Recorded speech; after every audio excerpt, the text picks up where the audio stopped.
নমস্কার। কথায় কথায় কথামৃত অনুষ্ঠানের ৭৫তম পর্বে আপনাদের স্বাগত। এই অনুষ্ঠানটি আপনারা দেখছেন প্রাণারাম ইউটিউব চ্যানেলে সপ্তাহে ৬ দিন সোম থেকে শনিবার রাত্রি ৯টায়, এবং এই প্রাণারাম ইউটিউব চ্যানেলেই রবিবার রাত্রি ৯টায় থাকছে শ্রীরামকৃষ্ণের একজন পার্ষদের পুণ্য জীবন প্রসঙ্গ। শ্রী শ্রী রামকৃষ্ণ কথামৃততে আমরা রয়েছি ১ জানুয়ারি ১৮৮৩ প্রসঙ্গে, যেদিন শ্রীরামকৃষ্ণের কাছে উপস্থিত হয়েছেন তার ভক্ত শ্রীযুক্ত প্রাণকৃষ্ণ মুখোপাধ্যায় মহাশয়, রয়েছেন কথামৃতকার, রয়েছেন শ্রীযুক্ত রাখাল চন্দ্র এবং অনতি দূরে হাজরা মহাশয়। সকালবেলায় ৮টার সময় কথা হচ্ছিল, তারই মধ্যে আমরা ছিলাম। আগের দিন আমরা যতটা শুনেছিলাম সেখানে শ্রীরামকৃষ্ণ ঈশ্বরের বালক ভাবের কথা বলছিলেন। পরমহংসেরা বালকের ভাব স্বভাবের উপরে আরোপ করেন, এই সমস্ত প্রসঙ্গ বলছিলেন। তারপরে একজনের আগমন হবে, ঠাকুর শ্রীরামকৃষ্ণ তার সঙ্গে কিছুক্ষণ কথা বলবেন, আবার প্রসঙ্গ গড়াবে, সেই সব কথা আমরা শুনব শ্রী শ্রী রামকৃষ্ণ কথামৃত থেকে, যার সূচনায় কথামৃতকার শ্রীযুক্ত মহেন্দ্রনাথ গুপ্ত বা শ্রীম উদ্ধৃত করছেন, তব কথামৃতং তপ্ত জীবনং কবিভিরীরিতং কলমশাপহং শ্রবণমঙ্গলং শ্রীমদাততং ভুবি গৃণন্তি ये ভূরিদা জনাঃ।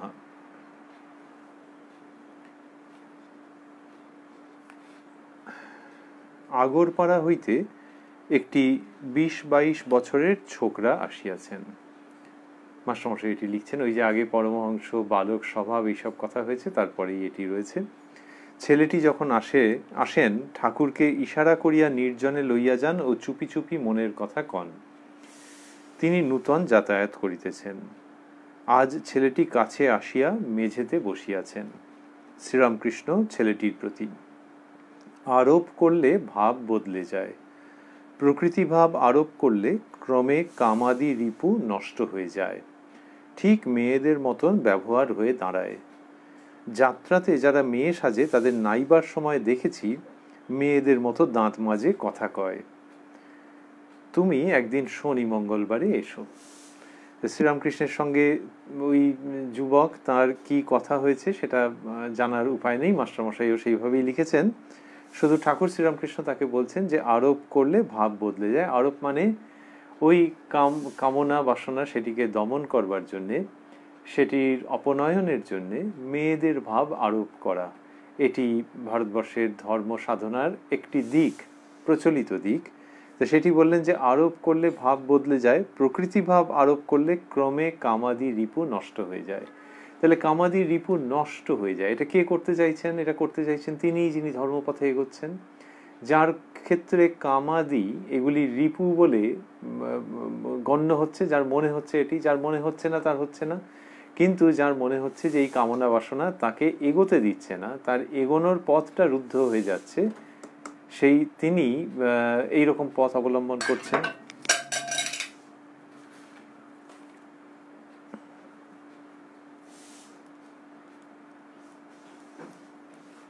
তিনি এরকম পথ অবলম্বন করছেন।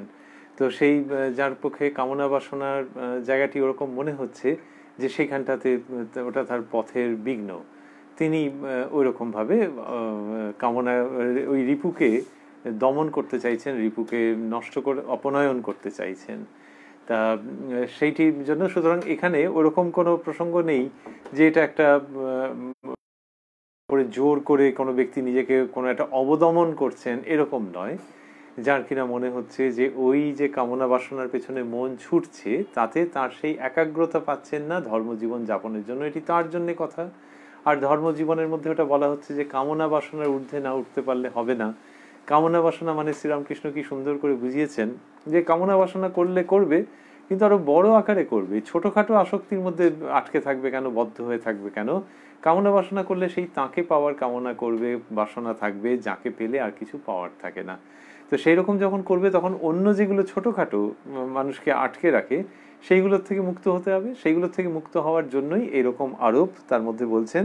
এটি যে শ্রীরামকৃষ্ণ সকলের জন্য বলেছেন তা নয়, কিন্তু এই যুবকের সঙ্গে যখন কথা হয়েছে তারপরে তিনি এটি বলছেন, মাস্টারমশাই শুনছেন, যে প্রকৃতি ভাব আরোপ করলে ক্রমে কামাদি রিপু নষ্ট হয়ে যায়। শ্রীরামকৃষ্ণের সাধন জীবনেও এইরকম সাধনার একটা অবস্থা গেছে, সেটি সত্য।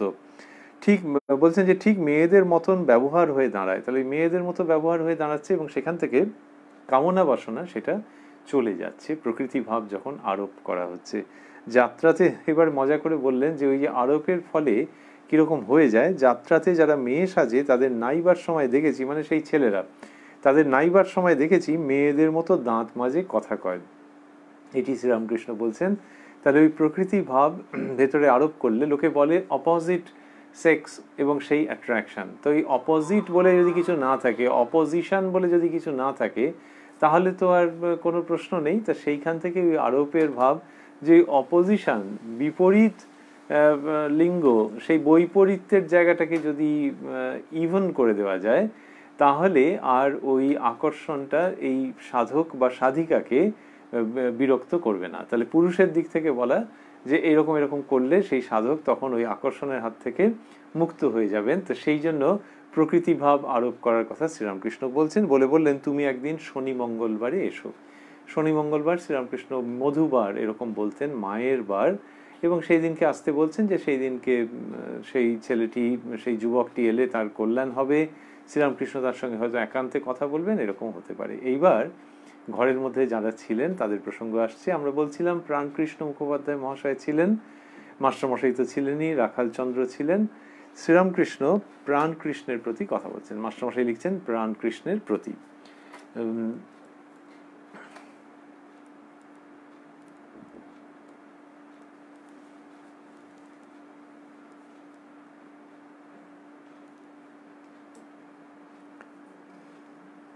কি বলছেন তিনি? বলছেন ব্রহ্ম ও শক্তি অভেদ, শক্তি না মানলে জগৎ মিথ্যা হয়ে যায়, আমি তুমি ঘর বাড়ি পরিবার সব মিথ্যা, ওই আদ্যাশক্তি আছেন বলে জগৎ দাঁড়িয়ে আছে। কি সুন্দর করে বলছেন যে ওই আদ্যাশক্তি আছেন বলে জগৎ দাঁড়িয়ে আছে, শক্তিকে না মানলে হবে না। তা বললেন যে ব্রহ্ম ও শক্তি অভেদ, শক্তি না মানলে জগৎ মিথ্যা হয়ে যায়। এটি বলছেন প্রাণকৃষ্ণ বাবুর কাছে, যিনি বেদান্ত চর্চা করেন, মানে অদ্বৈত বেদান্তের চর্চা করেন প্রাণকৃষ্ণ বাবু, সেটি আগে উল্লিখিত হয়েছে। তার কাছে শক্তির কথা বলছেন, অর্থাৎ দ্বৈত ভাবের অনিবার্যতার কথা নিয়ে আসছেন। কি বলছেন? বলছেন শক্তি না মানলে জগৎ মিথ্যা হয়ে যায়, আমি তুমি ঘর বাড়ি পরিবার সব মিথ্যা, ওই আদ্যাশক্তি আছেন বলে জগৎ দাঁড়িয়ে আছে। তো এই আদ্যাশক্তির জন্য জগতের অস্তিত্ব, তাহলে এই জগৎ মিথ্যা। এইবারে প্রশ্ন হচ্ছে যে অদ্বৈত দর্শনে বলা হচ্ছে, অদ্বৈত সাধনার মধ্যে আছে যে ব্রহ্ম সত্য জগৎ মিথ্যা, তাহলে জগৎ যদি মিথ্যাই হবে তাহলে আবার জগৎ দাঁড়িয়ে আছে, এই প্রসঙ্গটা আসছে কোত্থেকে? শ্রীরামকৃষ্ণ প্রাণকৃষ্ণ বাবুর কাছে যখন বলছেন তখন ওই ব্যাপারটি থেকে যাচ্ছে যে জ্ঞানের অধিকারী কি একেবারে শুদ্ধ অদ্বৈত জ্ঞানের কি অধিকারী? আর অধিকারী যদি হনও তাহলেও শক্তিকে ছাড়িয়ে যাওয়ার উপায় নেই, শক্তিকে মানতে হয়, শক্তিকে মেনে তারপরে অদ্বৈতের দিকে যাত্রা, যেটি শ্রীরামকৃষ্ণ অন্যত্র উদাহরণ দিয়েছেন যে তাঁর গুরু তোতাপুরীজির কথা বলেছেন যে তিনি মা কালীকে মানতেন না, পরে মায়ের কাছে এসে, শক্তির কাছে এসে তার আত্মসমর্পণ এবং তার দ্বারা যেন তার সাধনার সিদ্ধি বা একটা বৃত্ত সম্পূর্ণ হওয়া, এই সব কথা শ্রীরামকৃষ্ণ তার মতো করে কি সুন্দর করে বিবৃত করেছেন, শিক্ষা দিয়েছেন। সেই তিনি প্রাণকৃষ্ণ বাবুর কাছে ওই শক্তির প্রসঙ্গ আনছেন এবং বলছেন শক্তি না মানলে জগৎ মিথ্যা হয়ে যায়, আমি তুমি ঘর বাড়ি পরিবার সব মিথ্যা। অর্থাৎ অন্য দিক থেকে আবারও ভাবতে গেলে যে এগুলো সব কি তোমার মিথ্যা বলে বোধ হয়েছে? যেকালে মিথ্যা বলে বোধ হয়নি সেকালে শক্তিকে মানতে হবে, শক্তিকে না মানলে ওই চিত্র অসম্পূর্ণ থেকে যাচ্ছে। এটি শ্রীরামকৃষ্ণ আনছেন, এনে বলছেন ওই আদ্যাশক্তি আছেন বলে জগৎ দাঁড়িয়ে আছে। তারপরে বলছেন কাঠামোর খুঁটি না থাকলে কাঠামোই হয় না, সুন্দর দুর্গা ঠাকুর প্রতিমা হয় না। তাহলে সুন্দর দুর্গা ঠাকুর প্রতিমা হয় না। তাই কাঠামোর খুঁটি না থাকলে, তাহলে যে কাঠামোর খুঁটি যার উপরে দুর্গা প্রতিমা দাঁড়িয়ে আছে, তাহলে খুঁটিটা না থাকলে হবে না। যদি কেউ ভাবে যে না খুঁটি আর এমন কি, খুঁটি নিয়ে অত ভাবতে হবে না, প্রতিমা যেন ঠিক মতো হয়, সে হাস্যকর হয়ে যাবে। সেই রকম শক্তিকে না মানলে এই জগৎ ব্যাপার কিছু থাকে না। শ্রীরামকৃষ্ণ, যিনি আবারও ভাবছি আমরা যে শক্তি এবং জগৎ প্রপঞ্চ শক্তির যে প্রকাশ, সেই সত্যে উদ্বোধিত করতে চাইছেন এবং নিজের গুরুর কথা উল্লেখ করেছেন, সেই শ্রীরামকৃষ্ণ এইভাবে করে বললেন যে কাঠামো লাগবে, এবং সেই রকম জায়গা থেকে আসছে যে ওই আদ্যাশক্তি আছেন বলে জগৎ দাঁড়িয়ে আছে। জগৎ দাঁড়িয়ে আছে এই কথাটিও, যে শব্দটি ব্যবহার করছেন সেটিও যেন মনে হয় যে খুব প্রাসঙ্গিকভাবে এবং খুব ভেবেচিন্তে এটিকে প্রয়োগ করা। শ্রীরামকৃষ্ণের ক্ষেত্রে স্বাভাবিকভাবে এসছে, কিন্তু খুব প্রাসঙ্গিক, যে ওই আদ্যাশক্তি আছেন বলে জগৎ দাঁড়িয়ে আছে। জগতের দাঁড়িয়ে থাকা, তার সঙ্গে প্রতিমার কথা বললেন যে ঠাকুর প্রতিমা দাঁড়িয়ে আছেন যে খুঁটি আছে বলে, সেই রকম শক্তিকে মানতে হবে। বিষয় বুদ্ধি ত্যাগ না করলে চৈতন্যই হয় না, ভগবান লাভ হয় না। বিষয় বুদ্ধি থাকলেই কপটতা হয়, সরল না হলে তাকে পাওয়া যায় না। ऐसी भक्ति कर घट घट भीतर छोड़ कपट चतुराई, सेवा बंदी और अधीनता सहज मिली रघुराई। এই দুটি পংক্তি বললেন। তা বলছেন যে বিষয় বুদ্ধি ত্যাগ না করলে চৈতন্যই হয় না। তো বিষয় বুদ্ধি ত্যাগের কথা শ্রীরামকৃষ্ণ কতবার বলেছেন, এবং বলছেন যে চৈতন্য হয় না সেটা বিষয় বুদ্ধি ত্যাগ না করলে। তাহলে প্রাণকৃষ্ণ বাবুকে বলবার উদ্দেশ্য, অন্যরাও শুনছেন, প্রাণকৃষ্ণ বাবুকে বলবার বিশেষ উদ্দেশ্য এইরকম মনে হয় যে ওই অদ্বৈত বেদান্তই বলো, ভক্তির দিক থেকেই বলো, বিষয় বুদ্ধি ত্যাগ না করলে হবে না, বিষয়ের প্রতি আকর্ষণ থাকলে হবে না। সুতরাং এটি যে একটা পূর্ব শর্ত, সেটি শ্রীরামকৃষ্ণ বিশেষভাবে উল্লেখ করছেন, যে বিষয় বুদ্ধি ত্যাগ না করলে চৈতন্যই হয় না, ভগবান লাভ হয় না। বিষয় বুদ্ধি থাকলেই কপটতা হয়, সরল না হলে তাকে পাওয়া যায় না। তাহলে বিষয় বুদ্ধি থাকলে কপটতা হয়। কপটতা কেন এলো? বিষয় বুদ্ধির সঙ্গে কপটতার কি সম্পর্ক? ওই যে বিষয় বুদ্ধি মানে শ্রীরামকৃষ্ণ কোনটিকে বুঝিয়েছেন বিষয় বুদ্ধি? যেখানে কিনা বিষয়কে চিরস্থায়ী কেউ ভাবছেন, সেটি বিষয় বুদ্ধি। না হলে বিষয়ের মধ্যে রয়েছেন মানে বিষয় বুদ্ধি আছে তা নয়। যে একজন সাধু সন্ন্যাসীও যদি ভাবা যায়, তারও কিছু খরচ আছে, পয়সা করি খরচা করতে হচ্ছে। একটা কিছু কিনছেন কারো কাছে, তাকে হয়তো দর করলেন যে এটা তুমি বেশি দাম নিচ্ছ, এটা তো কম হবে, তাহলে কি তার বিষয় বুদ্ধি আছে? না। ওটা তিনি, ওই যে ঠাকুর বলছেন যে ভক্ত হবি তো বোকা হবি কেন, তো জাগতিক দিক থেকে ওরকম দরকার যে শুধু শুধু ঠকে যাবেন কেন, ও যেন ন্যায্য পায় আবার যেন না ঠকায়, সেই জন্য ওরকম ভাবে বলছেন। কিন্তু বিষয় বুদ্ধি কোনখানে? বিষয় বুদ্ধি হচ্ছে যে যদি কেউ কিছু কিনছে, ফলমূল এটা ওটা কিনছে, ভালো খাবার দাবার কিনছে, এবং সে ভাবছে যে একেবারে সুন্দর স্বাস্থ্য চিরকাল থাকবে, ওইখানে বিষয় বুদ্ধি ঢুকে গেল। ওইখানে বিষয় বুদ্ধি ঢুকে গেল যে শরীর স্বাস্থ্য চিরকাল থাকবে, সামাজিক প্রতিষ্ঠা চিরকাল থাকবে। এই যে যেটি অনিত্য, নিত্য নয়, সেটিতে নিত্য বুদ্ধি যেই হবে সেটাকেই বলা হচ্ছে বিষয় বুদ্ধি। এবং যখন ওই রকম হতে থাকবে না, যে টাকা রয়েছে, যে নাম ধাম রয়েছে, সেইটা যখন পরিবর্তিত হতে আরম্ভ করবে, এবং পরিবর্তন অবশ্যম্ভাবী, পরিবর্তনের দুটো দিক আছে, একটা হচ্ছে ঊর্ধ্বমুখী পরিবর্তন আর একটি অধোমুখী। যখন অধোমুখী পরিবর্তন হতে আরম্ভ করবে, তখনই সেই ব্যক্তি আর সেটা মেনে নিতে পারবে না। সেই ব্যক্তি মেনে নিতে পারবে না, এবং তখন নানান রকম করতে আরম্ভ করবে। মিথ্যে কথা বলে দিল হয়তো। একজনকে বললে যে আপনার বয়স কত? আপনাকে তো দেখে 60-টাট মনে হচ্ছে। তার সত্যিই 60 বছর বয়স হয়েছে, কিন্তু সে ভাবেনি যে একদিন 60 বছর হবে। সে বলল না না, 60 এখনো দেরি আছে। এই একটা দুম করে মিথ্যে কথা বলে দিল, দরকার ছিল না বলবার, কিন্তু 60 শুনলেই কেউ মন খারাপ হয়ে যাচ্ছে, তা তখন দুম করে বলে দিল। তার মানে যে বস্তুটাতে নিত্য জ্ঞান করেছে যে শরীর স্বাস্থ্য 60 নয় 16-র মতনই থাকবে, এরকম কোথাও একটা মনের মধ্যে রয়ে গেছে, সেই 60 শুনে আর সহ্য করা যাচ্ছে না, তখন ওরকম একটা বলে দিল। এই কপটতা নানান রকম ভাবে আসতে থাকে। কপটতা যখন অনিত্য বস্তুকে নিত্য ভেবে নিয়েছে এবং তার অনিত্যতা দাঁত বার করতে আরম্ভ করেছে, তখন মানুষের কপটতার সূচনা হয়, বা কপটতা সেই সময় সাধারণত এসে পড়ে। শ্রীরামকৃষ্ণ বলছেন বিষয় বুদ্ধি থাকলেই কপটতা হয়। তাই এই কপটতা থাকলে ঈশ্বর লাভ করা যায় না। তার মানে কি হলো? যে ব্যাক টু স্কোয়ার ওয়ান, যে অনিত্য বস্তু তাতে নিত্য জ্ঞান করলে ঈশ্বর লাভ হয় না। এই সবই শ্রীরামকৃষ্ণের শিক্ষা, কতবার কত রকম ভাবে তিনি বুঝিয়েছেন। সুতরাং নিত্যানিত্য বস্তু বিচার, যে যে কোনটি নিত্য কোনটি অনিত্য, সেই বুঝে নিয়ে তারপর জগতের কাজকর্মের মধ্যে থাকা। তাহলে যেটা অনিত্য বুঝলেন, সেটাকে কি ঘর থেকে বের করে দেবেন? সেটার মধ্যে উনি থাকবেনই না? তাহলে হবেই না। জগৎ জীবনে যখন কেউ বেঁচে আছেন, তখন তার আশেপাশে অনিত্য বস্তু থাকবেই। কিন্তু ওই আর কি, যে জামাটা তিনি গায়ে দিচ্ছেন, আবারও সেটা যদি ভাবেন যে এই জামাটা বেশ সুন্দর, এবং মনের মধ্যে যদি থাকে এটা চিরকাল থাকবে, তারপরে একদিন কাচতে গিয়ে কি এটা কোথাও করতে গিয়ে কোথাও একটা খোঁচা লেগে ফেঁসে গেল, তখন তার চোখ দিয়ে জল পড়বে না, কেননা তিনি জানছেন যে এটা চিরকাল থাকবার নয়, হয়ে গেছে ফেলে দিতে হবে এবার, বা এটাকে কিছু করতে হবে, অনেক পুরনো হয়ে গেলে তখন নির্দ্বিধায় তিনি সেটাকে ফেলে দিচ্ছেন। এই যে জিনিসটা, তার মানে তিনি ওই জগৎ সংসারের মধ্যে রয়েছেন, বিষয়ের মধ্যে রয়েছেন, কিন্তু বিষয় বুদ্ধি তার মধ্যে নেই। এই বিষয় বুদ্ধিবিহীন বিষয়ের মধ্যে থাকা, এটাতে কোনো অসুবিধা নেই, এইটা শ্রীরামকৃষ্ণ বলছেন। কিন্তু বিষয় বুদ্ধি এসে গেলে কি হবে, অনিত্য বস্তুতে নিত্য জ্ঞান হলে তখন যিনি সত্যকারের নিত্য বস্তু তার দিকে ততই কম মনোযোগ যাবে, যত এই দিকে বেশি মনোযোগ যাবে। তাই বিষয় বুদ্ধি ত্যাগ না করলে চৈতন্যই হয় না, ভগবান লাভ হয় না। বিষয় বুদ্ধি থাকলেই কপটতা হয়, সরল না হলে তাকে পাওয়া যায় না। ওই বাচ্চা ছেলের ক্ষেত্রে ওইটা দেখা যাবে যে তার মধ্যে ওই বিষয় বুদ্ধিটা নাই।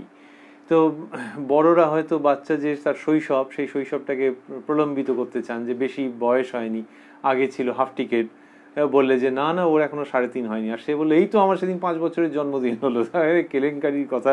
তো সেখানে সে যেটা ঘটনা সেটা বলে দিচ্ছে, তার মধ্যে কোনো কপটতা নেই। এই যে বালকের যে অবস্থা, যে যা মনের যে সত্যি কথা যেটা সে সঙ্গে সঙ্গে বলে দেয়, এবং যেই দেখে যে সত্যিকে ঢাকবার একটা চেষ্টা হচ্ছে তখন সেই ঢাকনা খুলে ফেলে, এইটা যে বালকের অবস্থা, সেই সরলতা। তো শ্রীরামকৃষ্ণ বলছেন যে সরল না হলে তাকে পাওয়া যায় না বলে দুটি পংক্তি বললেন। ঐসি ভক্তি কর ঘট ভিতর ছোর কপটক চতুরাই, নিজের মধ্যে এমন ভক্তি থাকতে হবে যে যার মধ্যে চাতুরি থাকবে না, এবং কি করলে রঘুরাই তাকে পাওয়া যাবে, শ্রীরামচন্দ্রকে পাওয়া যাবে, सेवा बंदी और स्वाधीन और अधीनता সহজ মিলি রঘুরাই। সেবা তার সেবা, বন্দি বন্দনা করা, অধীনতা তার প্রতি শরণাগতি, এইগুলি থাকলে সহজে হয়ে যাবে। তো এই ছোর কপট চতুরাই এই জায়গাটিতে আনছেন যে ওই কপটতা ছেড়ে দিতে হবে। যারা বিষয়কর্ম করে, আফিসের কাজ কি ব্যবসা, তাদেরও সত্যেতে থাকা উচিত, সত্য কথা কলির তপস্যা। এই কথা প্রাণকৃষ্ণবাবুর কাছে বললেন। প্রাণকৃষ্ণবাবুকেই মূলত উদ্দেশ্য করে বলছেন, একটু আগেই মাস্টারমশাই লিখেছেন প্রাণকৃষ্ণের প্রতি। তো সেখানে বলছেন যে যারা বিষয়কর্ম করে, আফিসের কাজ কি ব্যবসা, তাদেরও সত্যেতে থাকা উচিত, সত্য কথা কলির তপস্যা। এইটি শ্রীরামকৃষ্ণের জীবনের তো কত ঘটনা আছে যে তিনি একদম সত্যে প্রতিষ্ঠিত, তার একাধিক অপূর্ব দৃষ্টান্ত রয়েছে। সামান্য কোনো কারণেও সত্য থেকে বিচ্যুত হতেই চাইছেন না তিনি, তার দেহ মনের মধ্যে ওই সত্যনিষ্ঠা ওতপ্রোত হয়ে রয়েছে। এবারে যদি ভাবা যায় যে তিনি অফিসের কথা বলে দিলেন, আফিসের কাজ করে কি ব্যবসা, তো অফিসের কাজ করতে গেলে কি সত্য কথা বলা যাবে? ব্যবসা করতে গেলে কি সত্য কথা বলা যাবে? কত ক্ষেত্র হয় যে যেখানে কিনা বলা যায় না। এবারে উদাহরণ দেওয়া হয় অনেক সময়, যে মানুষে বলে যে কেউ কাউকে তাড়া করেছে তাকে খুন করবে বলে, আর সেই সময় একজনকে এসে জিজ্ঞেস করলো যে আপনি দেখেছেন কোন দিকে গেছে, তখন যদি বলা হয় যে হ্যাঁ ওই দিকে গেছে, তা তো মুশকিল, তখন তো তাকে মিথ্যা কথাই বলতে হবে, ব্যাস এই তো হয়ে গেল, সত্য কথা আর কোথায় রক্ষা করা যায়। এটি হচ্ছে আধুনিক নাগরিক জীবনের অভিশপ্ত বুদ্ধি সন্ধি।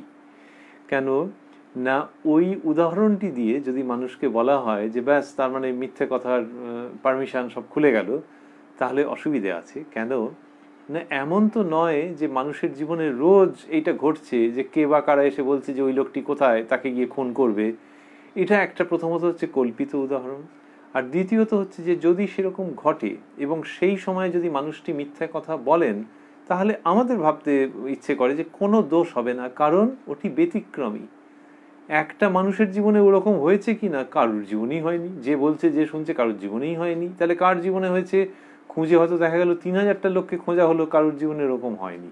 সুতরাং ওই রকম একটা ঘটতে পারে ভেবে দেদার উঠতে বসতে, মুড়ি খেতে খেতে, বেড়াতে বেড়াতে মিথ্যে কথা বলা যাবে, এটা ভয়ঙ্কর রকমের একটা নাগরিক দুষ্টবুদ্ধি প্রসূত কুযুক্তি। তাই ওইটাকে ব্যতিক্রম হিসেবে ভেবে নেওয়া, পাশাপাশি এই অস্বস্তিকর সত্যও থেকে যাচ্ছে, যেরকম খুন খারাপির ব্যাপার নয়, কিন্তু সাধারণ কারণে লোকে কত মিথ্যে কথা বলে, কত মিথ্যে, ওই ছেলের বয়স কমিয়ে বললো, আরেকজনের বয়স বাড়িয়ে বললো, নিজের বয়স কমালো, এ করলো ও করলো, উপার্জন নিয়ে মিথ্যে কথা বলে দিল দুরুম করে, যেখানটাতে না বললেও হয়তো হতো কিন্তু সেখানে এটা বলে দিল। তো ছেলে থাকে বম্বেতে, বলে দিল আমেরিকায়, এ নানান রকমের হতে পারে। তো সেই যে মিথ্যে কথা, এই মিথ্যে কথা তো মানুষ দেদার বলে যায়। তো শ্রীরামকৃষ্ণ বলছেন সত্য কথা কলির তপস্যা। সুতরাং এই কথাটি কোনো একটা উটকো ব্যতিক্রম দিয়ে কেটে দেওয়া যাবে এরকম নয়, প্রথমত। দ্বিতীয়ত হচ্ছে যে ওই যিনি কিনা সত্যের মধ্যে প্রতিষ্ঠিত থাকতে চাইছেন, তাহলে সত্যের মধ্যে প্রতিষ্ঠিত না থাকলে তার ধর্ম হবে না, তো সেই মানুষটার কাছে আর ধর্মের কথা কিছু বলা যাবে না, তা নয়। তাহলে যিনি কিনা সত্য থেকে বিচ্যুত হচ্ছেন কিন্তু সত্য কথায় যার অনুরাগ রয়েছে, তার কি হবে যে যখন সত্য থেকে তিনি বিচ্যুত হচ্ছেন তখন তার ভিতরে কষ্ট হবে। তাহলে এটাই প্রাথমিক স্তর। যে আগে দেদার বলে দিতেন ধুমধারাক্কা, কোনো মাথামুন্ডু নেই, কিন্তু যখন তিনি ধর্মপথে উপনীত হয়েছেন তার অন্যতম লক্ষণ হচ্ছে যে এইবার মানুষটার কিন্তু মিথ্যে কথা বললে ভেতরে ভেতরে কষ্ট হবে, যে আমি এই জায়গাটা হেরে গেলাম কিন্তু আর হারবো না, আর হারবো না এরকম অকারণে মিথ্যে কথা, অকারণে বা তুচ্ছ কারণে মিথ্যে কথা, যে কারুর কেউ শুনে বললো অবাক হয়ে গেল, ও আমেরিকায় থাকে, বলে হ্যাঁ হ্যাঁ, বলে অন্য প্রসঙ্গে তাড়াতাড়ি চলে গেল। তো এই যে একটা তুচ্ছ কারণে যে তাকে একটু চমকে দেওয়া, তার একটা আলাদা সম্ভ্রম আদায় করবার জন্য বম্বেবাসীকে আমেরিকাবাসী বলে দেওয়া, এই তুচ্ছ কারণে যদি কেউ বলেও দেন তখন তার কষ্ট হতে আরম্ভ করবে যখন তিনি ধর্মপথে উপনীত হয়েছেন। এই গেল। আর কি? আর হচ্ছে যে যদি কেউ বলেন যে আচ্ছা ঠিক আছে, বম্বেকে বম্বেই বলবে, আমেরিকাকে আমেরিকাই বলবে, কিন্তু অফিসে বা ব্যবসা ক্ষেত্রে এটা কখনো হয় নাকি যে ওখানে সত্যি কথা বলতে হবে সবসময়? অফিসে এমন অনেক আছে যেখানে কিনা অসত্য কথা বলতেই হয়, না হলে পারা যায় না, সত্য কথা বলা যায় না। তার উত্তর হচ্ছে শ্রীরামকৃষ্ণ যেটি শেখাচ্ছেন যে তাহলে ধর্মের কথাও না ভাবাই ভালো। যেন কতকটা এইরকম একটা কঠিন জায়গার থেকে তিনি বলছেন, এরকম একটা আপোষহীন জায়গার থেকে তিনি বলছেন। কিরকম না, যিনি কিনা ধরা যাক খুব ভালো খেলোয়াড় হতে চান, তাহলে তাকে শারীরিকভাবে কিছু নিয়ম কানুনের মধ্যে দিয়ে যেতে হয়, যে অনেক ভাজাভুজি খেলে হবে না, অনেক মিষ্টি খেলে হবে না, এইসব তো আছে। তো সেটা যিনি সংশ্লিষ্ট ডাক্তারবাবু তিনি বলে দেবেন, তার যিনি ফ্যামিলি ফিজিশিয়ান বা স্পোর্টস ডক্টর তিনি বলে দেবেন যে এইগুলো খেতে হবে বা এগুলো বর্জন করতে হবে। সে যদি বলে, সেই ব্যক্তি যদি বলে যে না দেখুন ওইটা আমি ছাড়তে পারবো না, ওরে বাবা গরমকালে আইসক্রিম আমায় খেতেই হবে, দুদিন ছাড়া ছাড়া আইসক্রিম আমাকে খেতেই হবে, ওটা বাদ দিয়ে আপনি বলুন, তখনও ডাক্তার বলে দেবে যে তাহলে খেলাধুলো বাদ দিয়ে আপনি বলুন। তো সুতরাং যেখানটাতে যেটা দরকার সেখানটাতে করতে হবে। এবার এর ছোট বয়স থেকে আইসক্রিম খেয়ে অভ্যেস, বড় লোকের বাড়ির ছেলে, একেবারে কোনো অসুবিধা নেই, কিন্তু যখন দেখা গেল যে ওই খেলার জন্য বা গানের জন্যে তাকে আইসক্রিম খাওয়াটি ত্যাগ করতে হবে, তখন সেটা করতে বেশ তার মুশকিল আছে, বেশ ঝামেলা আছে। আর কি শব্দ আছে, তপস্যা, ওটা একটা, যে আইসক্রিম খাবো না। শ্রীরামকৃষ্ণ বলছেন সত্য কথা কলির তপস্যা। তাহলে মিথ্যে কথার যে আইসক্রিম, সেটা ছাড়তে গেলে কিন্তু কষ্ট করতে হবে। কেউ বলেনি যে এটা পায়ের উপর পা তুলে বসে হয়ে যাবে, ফ্যানের তলায় বসে ব্লেডের দিকে তাকাতে তাকাতে এটা হয়ে যাবে, সেরকম ভাবে তো কেউ বলছে না। সুতরাং সত্য কথাকে ধরে থাকতে গেলে অফিসে, ব্যবসা ক্ষেত্রে, অন্যত্র কষ্ট আছে, সংগ্রাম আছে। যে কিনা আইসক্রিম খেলো না, দৃষ্টান্ত স্বরূপ যদি আমরা ভাবি, যে তার এক একটা দিন সাংঘাতিক রকম হয়ে যাবে, যে ওই সময়টা খায়, বিকেলের দিকে দাঁড়িয়ে দাঁড়িয়ে আইসক্রিম খায়, আর যেদিন খেলো না, সে মাঠে গেল কি গান সাধবে, গানের প্র্যাকটিস করবে সন্ধ্যেবেলা, আর বিকেলবেলা আইসক্রিম খেলো না, তো তখন তো তার একটা সাংঘাতিক অবস্থা হবে। তেমনি ওই সাংঘাতিক একটা অবস্থা যে যখন কিনা কেউ সত্যতে প্রতিষ্ঠিত থাকতে চাইছেন, মিথ্যে কথা আর বলতে চাইছেন না, তখন অফিস হোক, ব্যবসা ক্ষেত্র হোক, সেখানে তরঙ্গ উত্থিত হবে, ঢেউ উঠবে, এবং তপস্যা, সত্য কথা কলির তপস্যা। আবার এর মধ্যে একটা আশাবাদী দিক আছে, বিরাট আশাবাদী দিক আছে, আশার যুক্ত দিক আছে, optimistic way of looking at it. সেটা কীরকম? সেটা হচ্ছে যে আগে যে মানুষ তপস্যা করতো, কত রকমের সব তপস্যা করতো, ধ্যান জপ করছে, গিরি গুহায় রয়েছে, আরও আগে কি ছিল, নানান রকম আমাদের সমাজের মধ্যে ছিল, আরও আগে মানে একটা সময়তে ছিল যে ব্রহ্মচর্য আশ্রম, গার্হস্থ্য, বানপ্রস্থ, সন্ন্যাস। তো কই সেগুলো তো বলা হচ্ছে না। তুমি তোমার বাড়ির থেকে আশ্রমে যাচ্ছ, কারো উপদেশ শুনছো, বাড়িতে আসছো, আবার বাড়িতে ঠাকুর ঘরে রয়েছো, আবার বাজার করতে যাচ্ছ, আবার অফিস করতে যাচ্ছ, এই সমস্ত অনুমতি তো দেওয়া আছে। তোমাকে ব্রহ্মচর্য আশ্রমেও যেতে হয়নি, বানপ্রস্থ সন্ন্যাসের কথাও কেউ বলছে না। তো তাহলে তুমি ঈশ্বর লাভ করে ফেলবে এতটাই সোজা? এটা কখনো হয় নাকি? অঙ্কের হিসেবেই মনে হচ্ছে যেন কোথাও গোলমাল হচ্ছে। ওইখানে তপস্যার প্রসঙ্গটা থেকে যাচ্ছে। তাহলে ব্রহ্মচর্য, গার্হস্থ, বানপ্রস্থ সন্ন্যাস, এগুলোর মধ্যে যে আঁটো ব্যাপারগুলো ছিল, যে নিয়ম কানুনগুলো ছিল, সেগুলো কি পুরো উবে যাবে নাকি? না, কোনো না কোনো আকারে সেটা তো থাকবে। হয়তো যুগের প্রয়োজনে শ্রীরামকৃষ্ণ সেটাকে খুব সহজভাবে বোঝাচ্ছেন এবং অনেকটা সহজ হয়ে যাচ্ছে মানুষের পক্ষে পালন করবার জন্য, কিন্তু তবু আমাদের ভাবতেই হবে যে এগুলো তপস্যার অধীন, এগুলো ছেলে খেলা নয়, এবং সেখানে সত্য রক্ষা। তাহলে তোমাকে বনে যেতে হয়নি, বানপ্রস্থী হতে হয়নি, তোমাকে সন্ন্যাস অবলম্বন করতে হয়নি, তুমিও চাওনি, হয়ওনি, তোমায় ব্রহ্মচর্য আশ্রম বাড়ির থেকে দূরে গিয়ে করতে হয়নি। তাহলে কি করবে ভগবানের জন্য? একটা তপস্যা থাকবে না জীবনে? তপস্যা ছাড়া ভগবান লাভ, এটা কিরকম সোনার পাথর বাটি।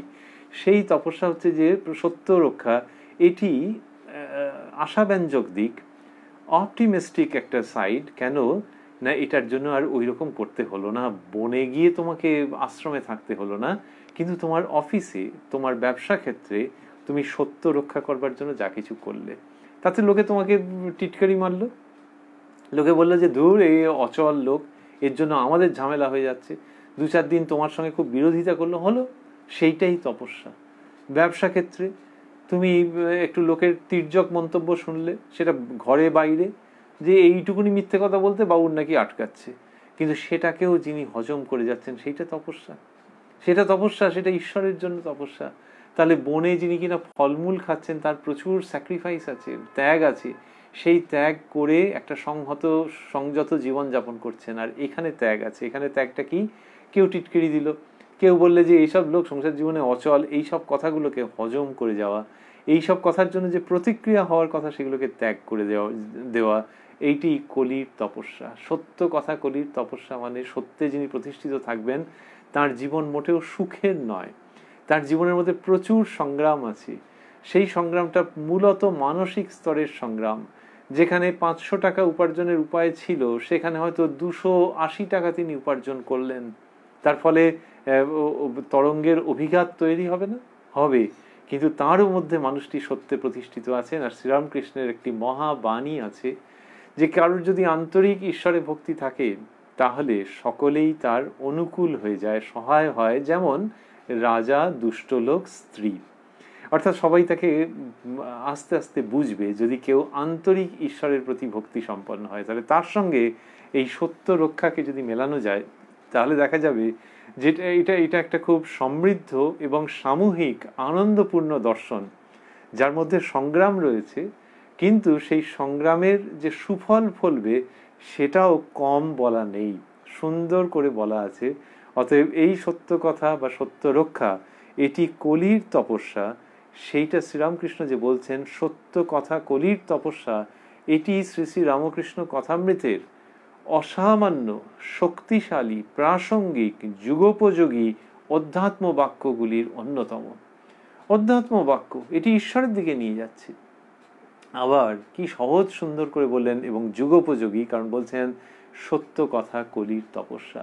যে সত্যতে থাকলে তাকে পাওয়া যায়। শ্রী শ্রী মাও বলতেন যে ভগবানকে, যে সত্যকে ধরে আছে, সে ভগবানের কোলে শুয়ে আছে। তো এইটি শ্রীরামকৃষ্ণ বারবার শেখাচ্ছেন যে সত্যের সঙ্গে আপোষ নয়, এবং সত্যের সঙ্গে আপোষহীন জীবন কিন্তু সংগ্রামের জীবন, কিন্তু সেটা খুব মিষ্টি সংগ্রাম, সেটা তিক্ত সংগ্রাম নয়, সেটা মানুষকে অসুস্থ করে দেওয়ার, মানুষকে স্ট্রেসড করে দেওয়ার সংগ্রাম নয়। ওই সংগ্রামের মধ্যে আনন্দ রয়েছে, এবং ওই সংগ্রামের মধ্যে উত্তরণের হাতছানি আছে।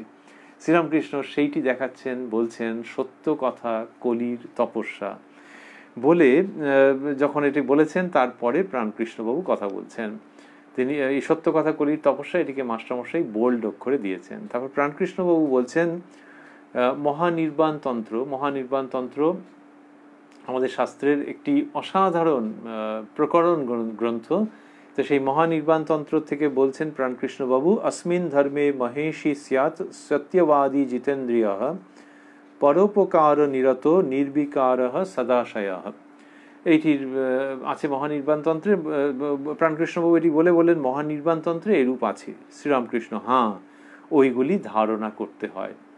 গভীরে গেলেন না যে একটা শ্লোক কেউ উদ্ধৃত করছেন, কিন্তু তিনি তার নিজের জীবনে সবটা রূপায়ণ করেছেন কিনা। অনেক সময় এরকম হয় যে একটা শ্লোক জানি, তার মানে আমি একদম জিনিসটার সারসংক্ষেপ বলে দিলাম, ব্যাস একদম অনুষ্ঠানের মধ্যে আমি দারুণ জিনিস একটা দিয়ে দিলাম, পরিবেশন করে দিলাম। কিন্তু শ্রীরামকৃষ্ণ এত ভালোবাসেন তো ওই একটা শ্লোক বলেছিলেন মানেই সব হয়ে গেছে, দিকে দিকে সকলের সিদ্ধি লাভ হয়ে গেছে, এমন তো নয়। তো তিনি সেই জন্য কাউকে অন্যরকম ভাবে কিছু না বলেও বললেন হ্যাঁ, ওইগুলি ধারণা করতে হয়। ওই যে সত্যবাদী, জিতেন্দ্রীয়, পরোপকারে নিরত, নির্বিকার, এই যে সমস্ত গুণাবলীর কথা বলা হলো, শ্রীরামকৃষ্ণ বলছেন এইগুলি ধারণা করতে হয়। আর তার নিজের দিক থেকে তিনি, আমরা আজকের অনুষ্ঠানে একটু আগে পর্যন্ত যা শুনলাম সেখানে সত্যের কথা বিশেষভাবে বললেন, তার আগে কপটতাহীন অর্থাৎ অকপট জীবনের কথা বললেন। এই সমস্ত তিনি গুণাবলীর কথা তার মতো করে সুন্দর করে উল্লেখ করলেন। ঠাকুর ছোট খাটটির উপর গিয়া নিজের আসনে উপবিষ্ট হইয়াছেন। তাহলে এতক্ষণ কোথায় ছিলেন? এতক্ষণ মেঝেতে ছিলেন। আমরা আগে শুনেছি যে 1 জানুয়ারি 1883 যে শ্রীরামকৃষ্ণ মেঝেতে এসে বসে আছেন, এইটা আমরা শুনেছিলাম আগে। তো এই মেঝেতে এসে যে তিনি বসেছিলেন, এখন তিনি গিয়ে কি করেছেন? ছোট খাটটির উপর নিজের আসনে উপবিষ্ট হয়েছেন। তা তিনি তো সাধারণত ছোট খাটটির উপরেই বসে থাকতেন, তো সেখানে গিয়েছেন, ওই মেঝেতে বসেছিলেন। সেটা খুব সুন্দর দৃশ্য ছিল যে ভক্তদের মাঝখানে তিনি বসেছেন এবং এতক্ষণ ধরে কথা বলেছেন। তাই এইবারে আমরা বলেছিলাম যে যেন তিনি অবতরণ করেছেন, সেরকমটি মনে হচ্ছে এই রূপটি দেখে। এবারে আবার নিজের ছোট খাটটিতে গিয়ে বসেছেন। মাস্টারমশাই লিখছেন, সর্বদাই ভাবে পূর্ণ, ভাব চক্ষে রাখালকে দর্শন করিতেছেন। রাখালকে দেখিতে দেখিতে বাৎসল্য রসে আপ্লুত হইলেন, অঙ্গে পুলক হইতেছে। এই চক্ষে কি যশোদা গোপালকে দেখিতেন? তো বললেন যে নিজের ছোট খাটে বসে আছেন, সর্বদাই ভাবে পূর্ণ। তাহলে যে ঠাকুর গিয়ে বসলেন, তখন মাস্টারমশাই দেখছেন যে সব সময় তিনি ভাবে পূর্ণ হয়ে আছেন। তো একটু আগে যে মেঝেতে বসেছিলেন এবং এই যে বিভিন্ন রকমের প্রসঙ্গ করছিলেন, আর ওই যে ছেলেগুলো যে এসেছিল তখন তাদের সঙ্গে ওই যে বলেছেন যে ঠিক মেয়েদের মতো ব্যবহার হয়ে দাঁড়ায়, যাত্রাতে যারা মেয়ে সাজে তাদের নাইবার সময় দেখেছি মেয়েদের মতো দাঁত মাজে কথা কয়, এসব যে বলেছিলেন, মাস্টারমশাই বললেন সর্বদাই ভাবে পূর্ণ। তার মানে শ্রীরামকৃষ্ণ যখন মজার কথা বলছেন বা একটা প্রসঙ্গকে একটা মজার মোড়কে নিয়ে আসছেন, যে আরোপ করলে পুরুষ স্বভাবের পরিবর্তন হয় এবং কাম জয় করা যায়, যেমন যাত্রাদলে যারা মেয়ে সাজে তাদের স্বাভাবিকভাবে আরোপিত হয়ে যায় এবং তাদের মতো দাঁত মাঝে কথা কয়, এই যে কথাগুলো বলছেন মজা করে বলছেন, কিন্তু সেই মজা করে যিনি বলছেন তার মনটা কোন জায়গাতে আছে এর ওপরে কিন্তু অনেক কিছু নির্ভর করে। কিরকম? যে ধরা যাক ঘরের মধ্যে বিভিন্ন প্রসঙ্গ হচ্ছে এবং সেগুলোর মধ্যে সিরিয়াস কথাটাও ছিল, বা একজন কিছু পড়াচ্ছেন, হয়তো সিরিয়াস কথাটা হচ্ছে, তারপরে হতে হতে মজার কথা সব আরম্ভ হলো, ভীষণ মজার কথা সমস্ত আরম্ভ হলো। মজার কথা আরম্ভ হতে কি হলো যে তিনি বললেন ছাত্রছাত্রী তারা এবারে হেসে কুটোপাটি খেলো এবং তিনি একেবারে এমনি 5 রকম মজার জিনিস সমস্ত বলতে আরম্ভ করলেন। কে কি বলেছে, কোথায় কি কার্টুন বেরিয়েছে, হোয়াটসঅ্যাপে কি একটা ছবি এসেছে, এবারে মজার কথা বললেন না আজ আর পড়াশোনা হবে না, আজকে এই পর্যন্তই। তারপরে ওই মজার কথা দিয়ে শেষ হয়ে গেল, কিন্তু তার আগে খুব সিরিয়াস কথা বলছিলেন। তাহলে এই মানুষটার মানসিকতা কিরকম কি জানি। হয়তো মজার কথা বলে তিনি রিল্যাক্স করছেন, সেটা করতেই পারেন, যে এতক্ষণ সিরিয়াসলি পড়িয়েছেন তো মজার কথা বলে রিল্যাক্স করছেন, করে দেখছেন আর ওই ভাবটাতে ব্যাক করা যাবে না, চলো আজকে এই পর্যন্তই পড়া শেষ। শ্রীরামকৃষ্ণের এইটা নয়। শ্রীরামকৃষ্ণ যখন মজার কথা বলছেন তখন সেইটার উদ্দেশ্য থাকছে কি, ওই যে সিরিয়াস প্রসঙ্গ সেইটাতেই তিনি থাকবেন, তার জন্য একটা হিউমারাস রিফ্রেইন ব্যবহার করছেন, যে একটু মজার প্রসঙ্গ বলছেন, তাতে সবাই হাসছে কিন্তু তিনি তার জায়গাতেই রয়েছেন। ওই যে মেয়েদের মতো কথা বলে দাঁত মাজে, কি মজার ব্যাপার যে পুরুষ মানুষ যাত্রা দলে তখন মেয়েদের অ্যাক্টিং করবার রেওয়াজ ছিল না বললেই চলে, তা পুরুষ মানুষই করেছে, কন্টিনিউয়াসলি রোজ মেয়েদের পাঠ করে যাচ্ছে, সেই জন্য গিয়ে ওইরকম যেরকমভাবে তারা মেয়েদের পাঠ করে চান করবার সময় সেই রকমভাবে কথা বলছে এবং সেরকম ভাবে দাঁত মাজছে। আরে কি জ্বালা বলো দেখি, অভিনয় করার সময় করে চান করবার সময় শ্রীরামকৃষ্ণ বলছেন আমি দেখেছি যে চান করবার সময় এরকমভাবে কথা কইছে দাঁত মাঝে, অর্থাৎ চান করবার সময় যখন সবচেয়ে রিল্যাক্স থাকার কথা তখন ওই মেয়েদের মতো কথা বলছে আর দাঁত মাজছে, দেখলে হাসি লাগবে না? তো এইটা যিনি বলতে পারছেন তিনি কিন্তু তারপর বলছেন না যে ব্যাস মজার কথাটা তো হলো, আজকের মতো এসো তোমরা, তাহলে না, তারপরেই বলছেন তুমি একদিন শনি মঙ্গলবারে এসো। তারপরে প্রাণকৃষ্ণবাবুকে বলছেন ব্রহ্ম ও শক্তি অভেদ। তার মানে ওই মজাটা হচ্ছে সকলকে রিল্যাক্স করানোর জন্য বা প্রসঙ্গটাকে একটু বিশদ করবার জন্য, আর একটু মজা টজা হলে মানুষের নার্ভ টার্ভগুলো একটু রিল্যাক্সড হয় যদি আগে স্ট্রেস থেকে থাকে। তো সেইটাই হয়, বলা হয় humour is a big medicine, হাসির মতো ওষুধ আর কিছু নেই। তো সেইরকমভাবে শ্রীরামকৃষ্ণ মানুষজনকে একেবারে উদ্বেগ শূন্য করে নিচ্ছেন মাঝে মাঝে, এবং সেইভাবে করে কথা বলছেন, কিন্তু তিনি ওই উচ্চ স্তরটাতে থাকছেন। উচ্চ স্তরে সবসময় যদি কেউ চোয়াল কঠিন করে থাকেন তাহলে তার উপদেশ বেশিক্ষণ নেওয়া যায় না, মাথা টনটন করতে আরম্ভ করে হয়তো, কিন্তু ইনি উচ্চ স্তরে রয়েছেন কিন্তু চোয়াল কঠিন করে নেই, এর হাস্যমুখ প্রসন্ন বদন, সেই শ্রীরামকৃষ্ণের প্রসন্ন বদন, এবং তিনি মানুষকে হাসাচ্ছেনও, এমন এমন কথা বলছেন কিন্তু নিজের জায়গাটা ওই রকম রেখে দিচ্ছেন। তাই মাস্টারমশাই যে বললেন সর্বদাই ভাবে পূর্ণ, এই সর্বদাই কথাটি লিখলেন কেন? যদি বলতেন যে এখন ছোট চৌকিতে গিয়ে বসলেন, এইবার তিনি ভাবে পূর্ণ, ভাব চক্ষে রাখালকে দর্শন করিতেছেন, তাহলে একটা হতো যে এইবারে রাখালচন্দ্রের প্রতি গেছে দৃষ্টি, এবং রাখালচন্দ্র মানসপুত্র, সুতরাং ভাব চক্ষে তাকে দেখছেন। কিন্তু এখানে বললেন সর্বদাই ভাবে পূর্ণ, তার মানে হচ্ছে ও আপনাদের বলতে ভুলে গেছি, ইনি কিন্তু সব সময় ভাবে পূর্ণ থাকেন, এইরকম একটা ভাব, যে তার মানে যখন হাসাচ্ছেন, যখন সিরিয়াস কথা বলছেন, যখন নাচছেন, যখন ঈশ্বরীয়ভাবে কাঁদছেন, গাইছেন, সব সময়। তাই যখন হাসাচ্ছেন তখনও কিন্তু ভাবে পরিপূর্ণ, মায়ের সঙ্গে যুক্ত হয়ে রয়েছেন, মায়ের সন্তান, যিনি বলছেন যে যেমন করাও তেমনি করি ইত্যাদি, ইনি নিজের জায়গাটাতে একেবারে অবিচল রয়েছেন, এর ওপরে খুব ভরসা করা যায়। তাহলে ওই মাস্টারমশাইয়ের উপর ভরসা করা যায় না নাকি? যায়, কিন্তু এর ওপরে 24 ঘন্টা 7 দিন ভরসা করা যায়। যিনি কিনা কখনো সিরিয়াস কখনো হিউমার করছেন, তার সঙ্গে এইটা তফাৎ হয়ে যাচ্ছে যে ইনি সবসময় কিন্তু ওই সিরিয়াস মুডে রয়েছেন, কিন্তু মাঝে মাঝে হিউমার করছেন। এর উপরে 24 ঘন্টা 7 দিন ভরসা করা যায়, একে আশ্রয় করা যায়, এর শ্রীপাদপদ্মে শরণাগত হতে মন চায়। যে শ্রীরামকৃষ্ণের সেই ভাব। এবং এই মুহূর্তে কি হচ্ছে? এই মুহূর্তে হচ্ছে যে তিনি ছোট খাটটিতে বসে ভাব চক্ষে রাখালকে দর্শন করিতেছেন। রাখালচন্দ্র আছেন, মাস্টারমশাই আগে বলেছেন, রাখালকে দেখিতে দেখিতে বাৎসল্য রসে আপ্লুত হইলেন, অঙ্গে পুলক হইতেছে। তা বলছেন যে রাখালচন্দ্র মানসপুত্র, মা ভাবে দেখিয়েছিলেন যে কোলে একটা ছেলেকে বসিয়ে দিয়ে গেছেন। ঠাকুর বললেন আমি বিবাহ করিনি, আমার আবার ছেলে। তো পরে বুঝলেন যে না, ওটি হচ্ছে মানসপুত্র। মা বুঝিয়ে দিলেন যে মানসপুত্র। রাখালচন্দ্র যখন এলেন তখন শ্রীরামকৃষ্ণ দেখে অবাক হয়ে গেলেন, এই সেই মানসপুত্র, ব্রজের রাখাল। এবং আসার আগে একটা অদ্ভুত দর্শন হয়েছিল, আসার পর দেখলেন ওরকম, এবং সে ছেলে খুব সাধারণভাবে কথা বলে, যে মানে যেন বড্ড সাদা সিধে টাইপের, অতিরিক্ত সেরকম ভাবে কথা বলে। জিজ্ঞেস করেন যে কি নাম, সে বলে রাখালচন্দ্র। শ্রীরামকৃষ্ণ বলছেন সেই রাখাল, ভাব চক্ষে দেখেছেন তো? তো এই সাদা সিধে একটু ভালো মানুষ টাইপের, কিন্তু শ্রীরামকৃষ্ণ তার মধ্যে সবকিছু চিনে নিয়েছিলেন, আর দেখেছেন যে সেই মানসপুত্র। বললেন যে রাখাল রাজ্য চালাতে পারে, রাখালের রাজবুদ্ধি আছে, সব বললেন টললেন। তো ওই রাখালের সঙ্গে শ্রীরামকৃষ্ণের অপূর্ব ভাব, এবং তা সত্যি সত্যি নিজের সন্তান হলে যেরকম হয় সেইভাবে রাখালচন্দ্রকে তিনি দেখছেন, এবং দেখার মধ্যেই বাৎসল্য ভাব। মাস্টারমশাই বলছেন যে রাখালকে দেখিতে দেখিতে বাৎসল্য রসে আপ্লুত হইলেন, অঙ্গে পুলক হইতেছে। এই যে রাখালকে দেখিতে দেখিতে, এখানে শব্দটি ব্যবহার করলেন যে দেখিতে দেখিতে, কিন্তু ওই দেখাটা কিরকম সেটা এমন যে বাৎসল্য রসে আপ্লুত হইলেন, অঙ্গে পুলক হইতেছে। হরি বাবা, রে বাবা! তো অঙ্গে পুলক হচ্ছে, সেটা দেখলে মাস্টারমশাই বুঝতে পারছেন, সামনে শ্রীরামকৃষ্ণ বসে রয়েছেন, তো অঙ্গে পুলক হচ্ছে।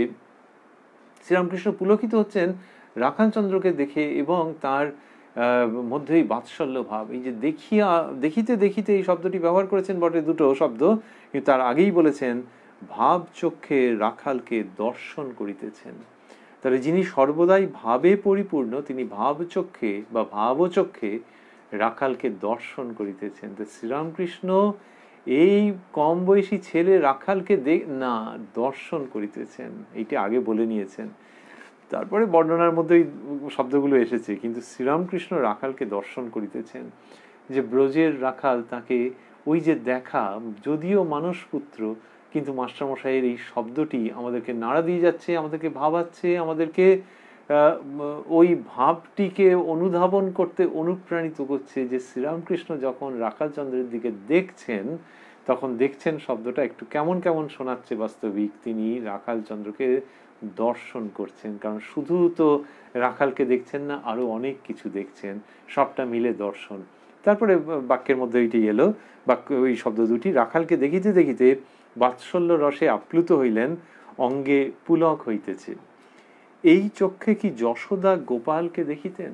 কি সুন্দর বর্ণনা মাস্টারমশাইয়ের, যে এই চোখে যশোদা গোপালকে দেখতেন কিনা সেইটা মাস্টারমশাই জিজ্ঞাসা করছেন, মানে প্রশ্ন রাখছেন, অর্থাৎ সদর্থক যেন উত্তর, যে হ্যাঁ এই রকমই চোখে মা যশোদা তার সন্তানকে শ্রীকৃষ্ণকে দেখতেন।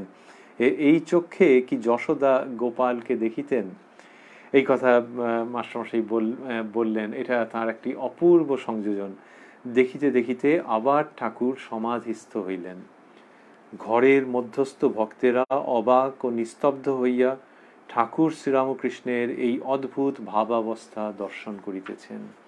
এই যে বললেন যে আবার তিনি সমাধিস্থ হইলেন, এই কথাটা বলছেন যে দেখিতে দেখিতে আবার ঠাকুর সমাধিস্থ হইলেন। আর কি হলো? ঘরের মধ্যস্থ ভক্তেরা অবাক ও নিস্তব্ধ হইয়া ঠাকুর শ্রীরামকৃষ্ণের এই অদ্ভুত ভাবাবস্থা দর্শন করিতেছেন। সমাধিস্থ হইলেন, এটা তো হলো, কিন্তু আবার কথাটা এলো কেন? আবার সমাধিস্থ হইলেন ওই 1 জানুয়ারি 1883, যখন ওরা গেছেন 8টার সময়ের কথা মাস্টারমশাই বর্ণনা করেছেন। সেই সময় যারা এই অনুষ্ঠানে ছিলেন তাদের মনে পড়বে, যারা আগে কথামৃত পড়েছেন এই জায়গাটি, তাদের মনে পড়বে যে শ্রীরামকৃষ্ণ যখন ঘরে রয়েছেন তখন কি হয়েছে, জিলিপি একটু ভেঙে খেয়েছিলেন, একজন এনেছেন জিলিপির, মাস্টারমশাই লিখছেন জিলিপির চ্যাংড়া। তো সেই চ্যাংড়াটি ছিল, তারপর একটা বাচ্চা ছেলে ঢুকেছে, সেই বাচ্চাটা ঢোকাতে, 6-7 বছরের ছেলে, সে ঢোকাতে উনি চ্যাংড়াটা লুকোচ্ছিলেন, লুকোতে লুকোতে সমাধিস্থ হইয়াছিলেন। বালকের ন্যায় হাত ঢাকিয়া মিষ্টান্ন লুকাইতে লুকাইতে ঠাকুর সমাধিস্থ হইলেন। তাহলে ওই সমাধির চিত্র তো মাস্টারমশাই দেখেছেন, আমরা সেইটি নিয়ে স্মরণ করেছি এবং আমাদের মতো করে প্রসঙ্গটিকে ভাববার চেষ্টা করেছি। এখন আবার সমাধিস্থ হইলেন। তাহলে ওই যে বাচ্চা ছেলেটি এসেছিল এবং তখন 6-7 বছরের ছেলেটিকে দেখে ওরকম লুকোতে লুকোতে সমাধিস্থ হয়ে গিয়েছিলেন, তারপরে বিভিন্ন প্রসঙ্গ হয়ে খাটের উপর গিয়ে বসেছেন, বসে রাখালচন্দ্রকে ভাব চক্ষে দর্শন করতে করতে আবার সমাধিস্থ হয়ে গেলেন। এই যে মুহুর্মুহু সমাধিস্থ হচ্ছেন শ্রীরামকৃষ্ণ, কি অপূর্ব যে মুহুর্মুহু তিনি সমাধিস্থ হয়ে যাচ্ছেন ঈশ্বরীয় ভাবে। এবং যখন ঈশ্বরীয় ভাবে সমাধিস্থ হচ্ছেন তখন শরীর বদলে যাচ্ছে, শারীরিক লক্ষণ বদলে যাচ্ছে, এবং সেই সময়তে তার শরীর যেন স্থির হয়ে যাচ্ছে। আর কি হচ্ছে? আর হচ্ছে যে তাকে দেখলে অদ্ভুত লাগছে, যে মন যেন অন্য রাজ্যে চলে গেছে, ইন্দ্রিয়রা যেন কাজে জবাব দিয়ে চলে গেছে, এরকম মাস্টারমশাই লিখেছেন একাধিক জায়গায়। তারপর যখন সমাধি থেকে ফিরছেন তখন কি মিষ্টি করে কথা বলছেন, বোঝাই যাচ্ছে যে ইনি একটা অন্য জগতে চলে গিয়েছিলেন। কিন্তু এসে যখন বলছেন সকলের কল্যাণ মঙ্গলের জন্য কথা, যেসব কথা উত্থিত হচ্ছে সেগুলি কথামৃত, তাতে কোনো সন্দেহ নেই। এইরকম যে সমাধিস্থ হয়ে যাওয়া, এটা মাঝে মাঝে হচ্ছে, কি অপূর্ব সেটি কথামৃতের মধ্যে রয়েছে। আর এখানে মাস্টারমশাই বললেন দেখিতে দেখিতে আবার ঠাকুর সমাধিস্থ হইলেন। ঘরের মধ্যস্থ ভক্তেরা অবাক ও নিস্তব্ধ হইয়া ঠাকুর শ্রীরামকৃষ্ণের এই অদ্ভুত ভাবাবস্থা দর্শন করিতেছেন। কিঞ্চিত প্রকৃতিস্থ হইয়া বলিতেছেন, রাখালকে দেখে উদ্দীপন কেন হয়? রাখালকে দেখে উদ্দীপন কেন হয়? যত এগিয়ে যাবে ততই ঐশ্বর্যের ভাগ কম পড়ে যাবে। তো বলছেন যে রাখালকে দেখে উদ্দীপন কেন হচ্ছে সেটা তোমাদেরকে বুঝিয়ে বলছি। এই হচ্ছে তার বক্তব্য, যে রাখালকে দেখে কেন উদ্দীপন হচ্ছে। বললেন যে যত এগিয়ে যাবে ততই ঐশ্বর্যের ভাগ কম পড়ে যাবে। সাধকের প্রথম দর্শন হয় দশভুজা ঈশ্বরী মূর্তি, সে মূর্তিতে ঐশ্বর্যের বেশি প্রকাশ। তারপর দর্শন দ্বিভুজা, তখন 10 হাত নাই, অত অস্ত্রশস্ত্র নাই। তারপর গোপাল মূর্তি দর্শন, কোনো ঐশ্বর্য নাই, কেবল কচি ছেলের মূর্তি। এরও পারে আছে কেবল জ্যোতি দর্শন। তা বলছেন যে এই নানান রকমের হয়। সাধকের প্রথম দর্শন হয় দশভুজা ঈশ্বরী মূর্তি। তো এই যে দশভুজা মানে 10টি হাত, তার মানে ঐশ্বর্য, যে মায়ের 10টি হাত, সেই 10টি হাতে দশপ্রহরণ ধারিণী, সে কত অস্ত্র শস্ত্র সমস্ত রয়েছে, ঐশ্বর্য, সে মূর্তিতে ঐশ্বর্যের বেশি প্রকাশ। তারপর দর্শন দ্বিভুজা। তা বলছেন এরকম মানে ঐশ্বর্যের জায়গাটাই কমে যায়, সেটি বোঝাচ্ছেন যে তারপর দর্শন দ্বিভুজা, তখন 10 হাত নাই, অত অস্ত্র শস্ত্র নাই, তার মানে তখন মানবী মূর্তি বা মানব মূর্তি। দ্বিভুজা বলেছেন মানে মানবী মূর্তি, যে প্রথমে দশভুজা দেবী, তারপরে দ্বিভুজা, তারপর গোপাল মূর্তি দর্শন। তাই এরও তো দুটি হাত, কিন্তু দুটি হাত হলে দ্বিভুজা দেবী বলতে যা বোঝায়, আর গোপালই তো হামাগুড়ি দিচ্ছে। তো তাহলে দ্বিভুজার যে শক্তি রয়েছে, যে হামাগুড়ি দিচ্ছে, তার ওরকম শক্তি আছে। তারপর গোপাল মূর্তি দর্শন, কোনো ঐশ্বর্য নাই, কেবল কচি ছেলের মূর্তি। তো এই যে এটা কমে যায়, তাই সেই বলছেন যে সেই জন্যে রাখাল চন্দ্রকে দেখে, এই যে বললেন যে রাখালকে দেখে উদ্দীপন কেন হয়, কেন হয় না, ওই ঐশ্বর্যবিহীন যে একটা বাচ্চা ছেলে, তার মধ্যে কিছু নেই, সরল সাদাসিধে বালকের মতো শ্রীরামকৃষ্ণের মুখের দিকে তাকিয়ে বসে আছে। এই যে ছেলে, এ সংসারের মধ্যে আপাতত রয়েছে বটে, কিন্তু সংসারের মধ্যে ঢোকেনি। এ ওই শ্রীরামকৃষ্ণের মানস পুত্র, এ সন্ন্যাস জীবন যাপন করবে, সংসারের মধ্যে ঢুকবে না।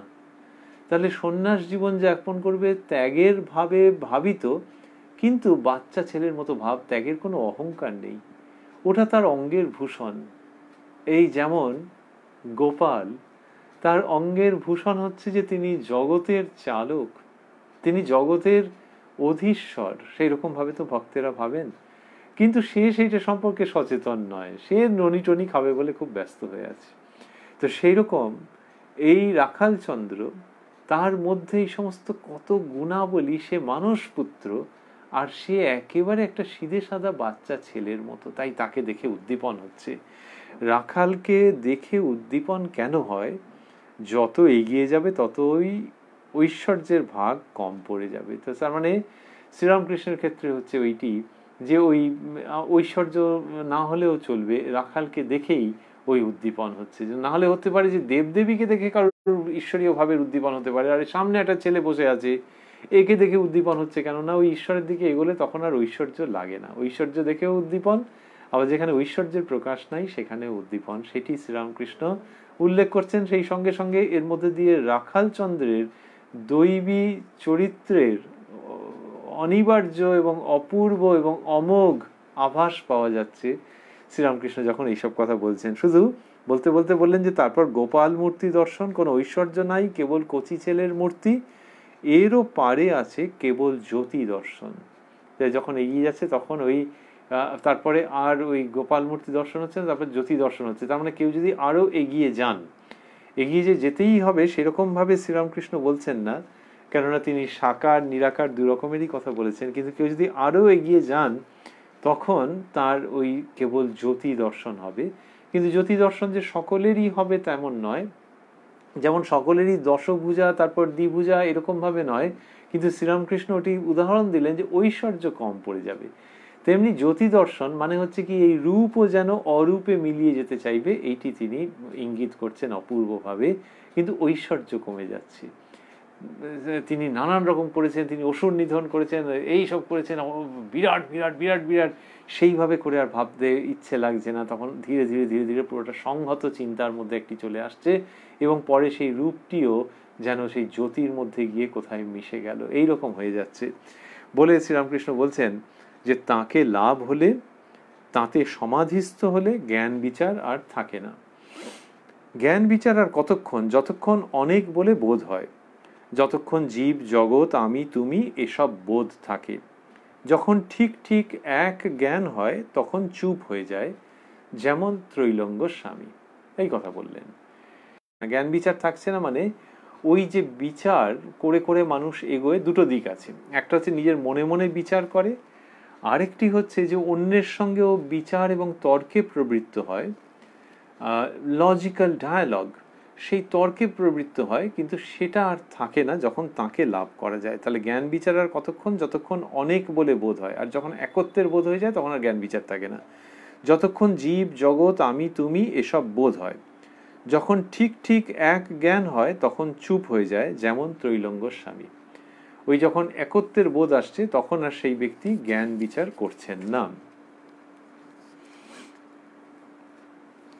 তো এই যে একত্বের যে কথাটি আসছে তখন সেটা কখন হচ্ছে, তখন হলো জ্ঞান বিচার হয় না। এটা বোঝাবার জন্য শ্রীরামকৃষ্ণ আবার খুব মজার উদাহরণ দিচ্ছেন। এই উদাহরণটি আগেও এসেছে, কিন্তু যতবার শোনা যায় তত মজার আছে। আর তার বক্তব্য ওইটা যে যখন কেউ জ্ঞান বিচার করছেন কিন্তু মানে জ্ঞান পথের পথিক একত্বে যখন উপনীত হননি ততক্ষণই নানান রকম বলতে থাকেন। প্রাণকৃষ্ণবাবু একটু আগে বলেছেন, মহানির্বাণ তন্ত্র থেকে উদ্ধৃত করে দিয়েছেন। তো শ্রীরামকৃষ্ণ বলছেন যে ওই জ্ঞানীর পথেও জ্ঞান বিচার করছে মানে এখনো সে একত্বে পৌঁছয়নি। একত্বে যখন সে পৌঁছে যাবে তখন আর জ্ঞান বিচার থাকবে না, তাকে লাভ হলে, তাতে সমাধিস্থ হলে জ্ঞান বিচার আর থাকে না। এইটি বোঝাবার জন্য ওই মজার উদাহরণে তিনি এবার আসবেন।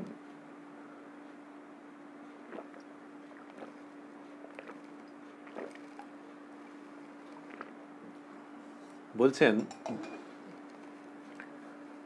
ব্রাহ্মণ ভোজনের সময় দেখো নাই, প্রথমটা খুব হইচই, পেট যত ভরে আসছে ততই হইচই কমে যাচ্ছে।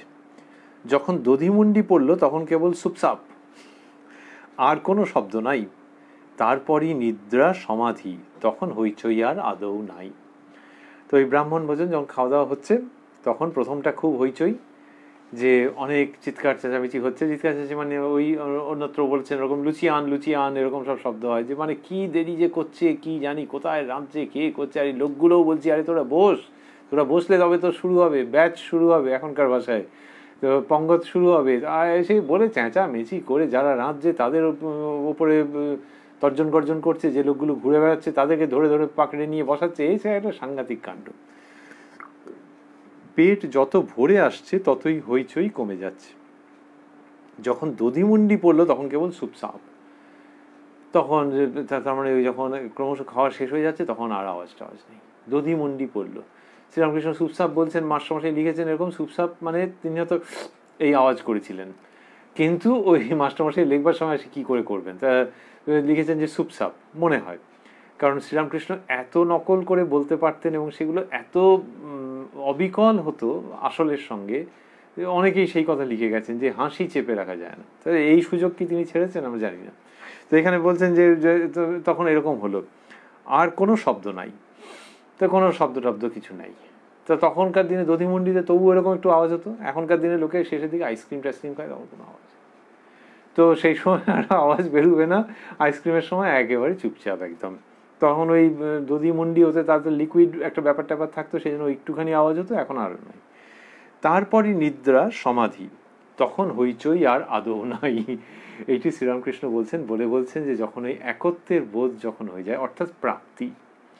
এই ব্রাহ্মণ ভোজনের সময় যখন ভালো ভালো জিনিস প্রাপ্তি হয়নি তখন চেল্লামিল্লি করছিল, এমনকি যখন লুচি টুচি হয় তখন লুচিয়ান এইসব করছিল, চেঁচামেচি চিৎকার সমস্ত করছিল। কিন্তু যখন ভালো ভালো জিনিস আসছে তখন দেখো, এবং পেট যখন ভরে যাচ্ছে, পেট ভরে যাচ্ছে মানে আর বেশি চেঁচাচ্ছে না, খুব আরাম হচ্ছে, আনন্দ হচ্ছে। তেমনি ব্রহ্মজ্ঞানের দিক থেকে যদি বলো, জ্ঞান বিচারের দিক থেকে যখন যদি বলো, আগে অনেক কথাবার্তা তার হচ্ছে, কথাবার্তা করার সঙ্গে হচ্ছে, নিজের সঙ্গে হচ্ছে, অন্যের সঙ্গে হচ্ছে বিচার, নিজে নিজে মনে মনে অনেক রকমের বিচার করছে, আবার অন্যের সঙ্গেও বিচার ইত্যাদি করছে, বাক বিতণ্ডা বিচার এসব নানা রকম হচ্ছে, তর্কযুদ্ধ হচ্ছে।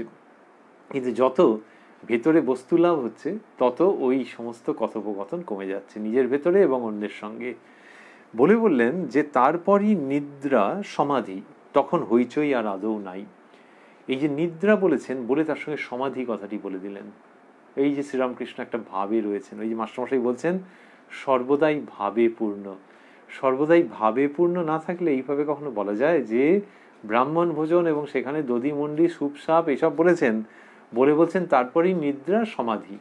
সমাধি এলো কোত্থেকে এই গল্পের মধ্যে? This is the punch line, যে তারপরে নিদ্রা সমাধি মানে ব্রহ্মজ্ঞানী ব্যক্তি তার সমাধি হয়ে যাচ্ছে, তিনি সমাধিস্থ। তখন বলছেন তখন হইচই আর আদৌ নাই। কি সুন্দর করে এখানে সমাধি শব্দটাকে নিয়ে আসছেন। তাহলে শ্রীরামকৃষ্ণ একদম ওই ভাবের মধ্যে রয়েছেন। সেইখান থেকে তিনি যাত্রা দলে ছেলেরা মেয়ে সাজে, তারা চান করবার সময় মেয়েদের মতো দাঁত মাজে, ওই সব বলছেন। ব্রাহ্মণ ভোজনে প্রথমে হইচই, পরে সুপসাপ এইসব বলছেন, কিন্তু তিনি একেবারে ওই ভাবস্থ রয়েছেন, সেইখান থেকে যেন এইভাবে করে তিনি সাজিয়ে দিচ্ছেন প্রসঙ্গগুলি, এবং সেখানে সমাধি শব্দটিকে কি সুন্দর করে নিয়ে এলেন। এই সমাধি শব্দটা কিরকম হলো? সমাধি শব্দটি হলো কিরকম, যে যখন রান্না করা হচ্ছে, খুব উপাদেয় কিছু সুস্বাদু কিছু বস্তু কোনো রেস্তোরাঁয় রান্না হয়েছে, তখন ঠিক নামাবার আগে তার মধ্যে একটা এইটা দিয়ে দাও। এটা দিয়ে দাও মানে কি, এক একটা রান্না এক এক রকম গার্নিশিং হচ্ছে তার দ্বারা। যেই গার্নিশিংটা, বা যখন পরিবেশন করবে তখন এইভাবে দেওয়া যাবে, গার্নিশিং যে বস্তুটা দিয়ে করা হচ্ছে সেইটা থাকতেই হবে। যারা কিনা রন্ধনবিদ্যায় বিশারদ তারা বলবেন যেখানে যেখানে গার্নিশিং, গার্নিশিং ছাড়া করলে ও তোমরা জানো না, সেইভাবে শেখনি তাই ওরমভাবে দিয়ে দিলে, দুটো চামচ লাগিয়ে দিয়ে দিলে। আরে গার্নিশিংটা করতে হবে তো, তবে তো পুরোটা খুলবে। তুমি গার্নিশিং ছাড়া যেভাবে দিয়েছো দেখেই আমার মনটা খারাপ হয়ে গেল, যে যতই তুমি ভালো রেঁধে থাকো। এই গার্নিশিং শ্রীরামকৃষ্ণ এই যে গল্পগুলি দিচ্ছেন, এই যে কাহিনীগুলি বিবৃত করছেন, যে দৃষ্টান্তগুলি তুলে ধরছেন, তার মধ্যে অপূর্ব এক একটি গার্নিশিং এর উপকরণ রয়েছে। যেমন এখানে ওই যেই বললেন যে আর কোনো শব্দ নাই, তারপরই নিদ্রা সমাধি। গল্পটা যখন শেষ হয়ে আসছে, প্রসঙ্গটি যখন শেষ হয়ে আসছে, আসবাসব করছে, তখন এইভাবে গার্নিশ করা রয়েছে। এই একটি শব্দ, এই শব্দটা থাকা আর না থাকার মধ্যে প্রচুর তফাৎ। তাহলে যে নিদ্রা যে যাচ্ছে, যে কিনা বেশ পেট পুড়ে খেয়েছে, হেভি খেয়েছে, সে নিদ্রা যাচ্ছে, তার মানে আর তার বাইরের জগতের সঙ্গে সম্পর্ক নেই। তেমনি সমাধিস্থ ব্যক্তি, তার সঙ্গে জগতের কোনো সম্পর্ক নেই। ওই নিদ্রা মানে হচ্ছে সমাধির খুব কাছাকাছি একটা ইঙ্গিত দেওয়া হচ্ছে, যে নিদ্রা মানে দুটো, এক হচ্ছে বাইরের জগতের সঙ্গে সম্পর্ক নেই, আর এক হচ্ছে ওহ কি আরাম। শুধু বাস্তবের যে নিদ্রা, সেই নিদ্রাটার আরামটা বেশিক্ষণ থাকে না। সেই নিদ্রাতে হয়তো একটু শারীরিক ক্লান্তি দূর হলো, কিন্তু তারপরে আবার উঠে পড়লো, আবার ক্লান্ত হলো, এরকম। কিন্তু সমাধির যে আনন্দ সেটি আর নষ্ট হয় না, কিন্তু খুব কাছাকাছি। তা সেই নিদ্রার মধ্যে কি হচ্ছে, ভেতরের আনন্দ আর বাইরের জগতের সঙ্গে সম্পর্ক নেই। আর কে কি করছে না করছে, সামনে দিয়ে কে লোকজন এলো গেল, কে ঘরে ঢুকলো কে বেরোলো, যদি গভীর নিদ্রা হলো তাহলে আর বাইরের জগতের সঙ্গে সম্পর্ক নেই। যত গভীর হবে তত বাইরের জগতের সঙ্গে সম্পর্ক থাকবে না। সমাধি মানে আর এই জগৎ প্রপঞ্চের সঙ্গে তখন আর তার সমাধি নেই, তার যোগ নেই, তিনি তখন ওই ব্রহ্মস্বরূপে লীন হয়ে গেছেন। তাই যখন বলছেন যে তারপরই নিদ্রা সমাধি, এইটা অপূর্ব গার্নিশিং এর কাজ করছে শ্রীরামকৃষ্ণ। এইভাবে করে এই গল্প বা কি খাওয়া হচ্ছে, হ্যাঁ মেনু কি আছে সেইটা দেখতে হবে। তার মধ্যে একটা পদও যদি এদিক ওদিক হয়ে যায় বিপদ একেবারে। তো সেইটা, ওইটা আসল খাওয়া দাওয়াটা না হলে মাটি হয়ে গেল না, ওইটা হলো না। ওটা হচ্ছে যে ঠিক আছে খিদে পেয়ে গেছে, দুপুরবেলা কিছু খেতে হবে, সেই জন্য খাওয়া, এবং যাতে স্বাস্থ্যসম্মত হয়। কিন্তু তার মেনু টেনু বিচার করছে, আবার বলছে যে অমুক জায়গায় একটা হয়েছিল ওখানে না দারুণ একেবারে, এই তার মানে গন্ডগোল হয়ে গেল। তাহলে আধ্যাত্মিকতার সঙ্গে সম্পর্ক ওটা ওই জায়গাতে যেন না চলে যায়।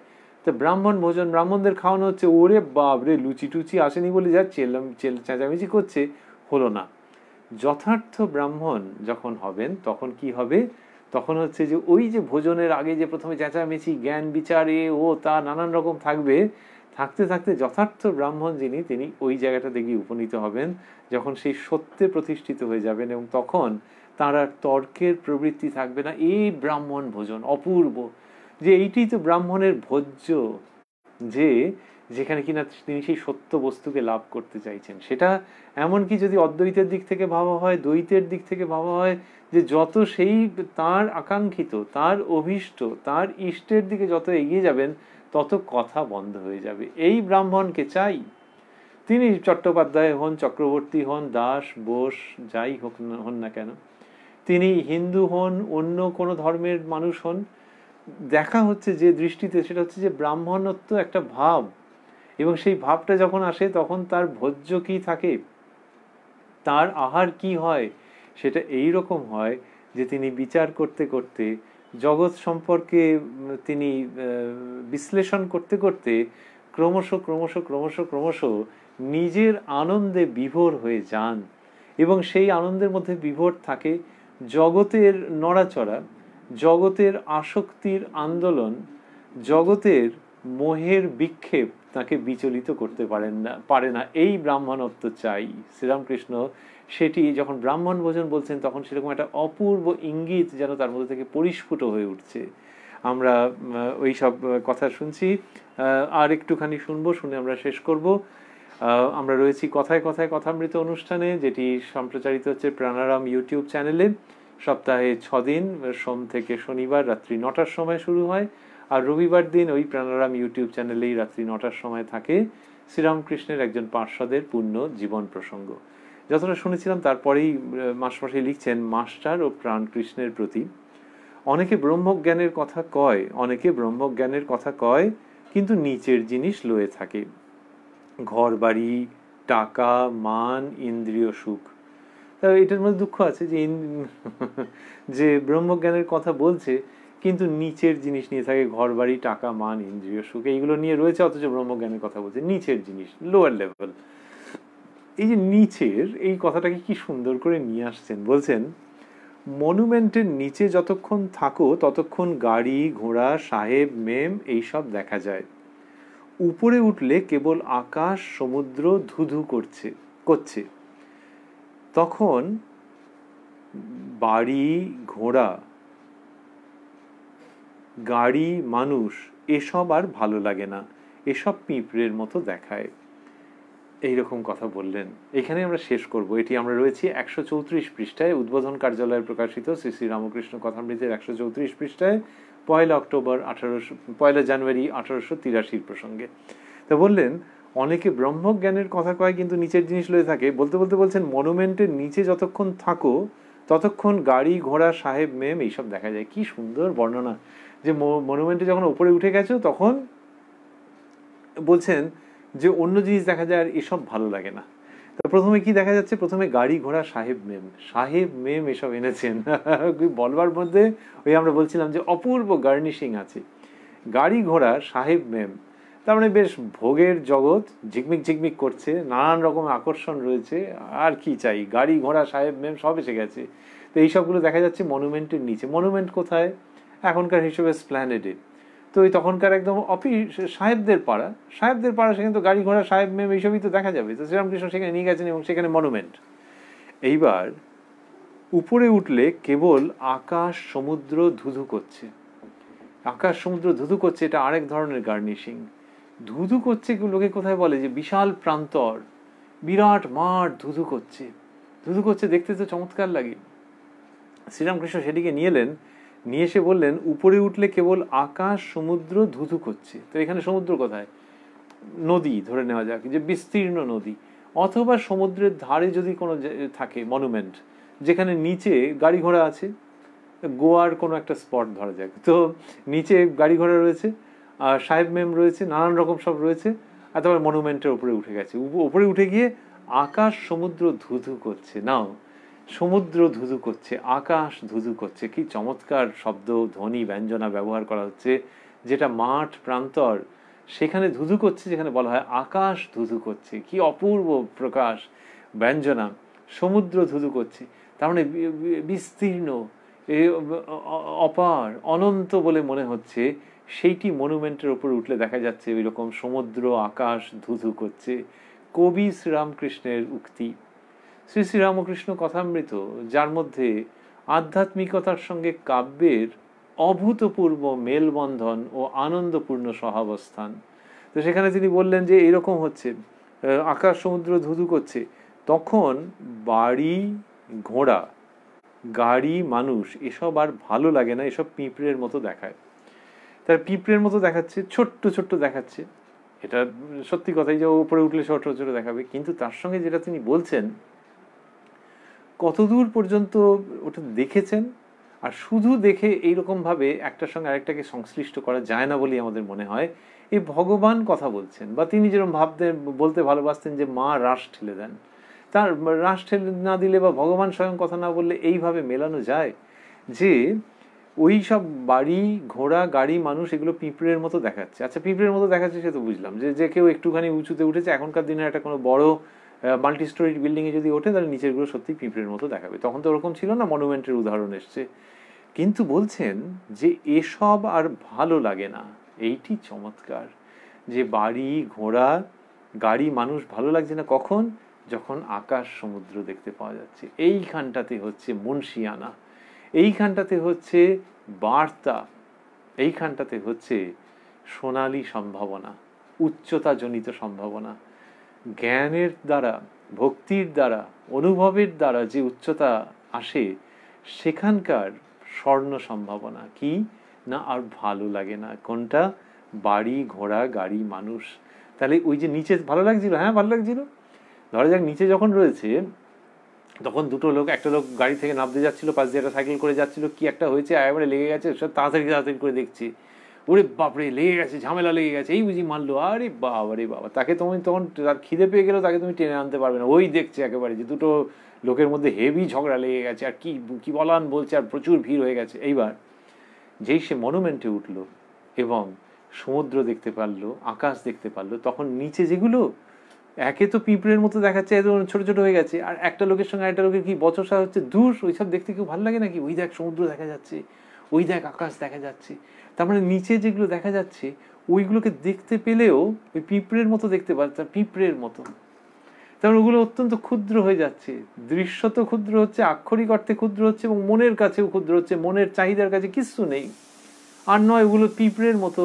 এবং তখন আর ভালো লাগছে না, কে কার সঙ্গে ঝগড়া করছে, কি করছে, ঘৃণা ভালো লাগছে না, ওই প্রেম ভালো লাগছে না, বড্ড পানসে লাগছে, বড্ড ঠুনকো লাগছে, বড্ড হালকা লাগছে, যখন এই অনন্তের প্রতি প্রেম ভেতরে জাগছে। এইটা শ্রীরামকৃষ্ণ দেখাচ্ছেন। কিন্তু তার মানে তাদের প্রতি যে ঘৃণা উৎপন্ন হচ্ছে তা নয়, কিন্তু আগে যেরকম ওই যে একটা লোক নামছে আর একটা সাইকেলে করে ধাক্কা লেগেছে, তুমি গিয়ে কিছু ঝগড়া মেটালে কি? মেটাওনি তো, অনর্থক তুমি ওটাকে তাড়িয়ে তাড়িয়ে উপভোগ করছো, এটা আর ভালো লাগছে না।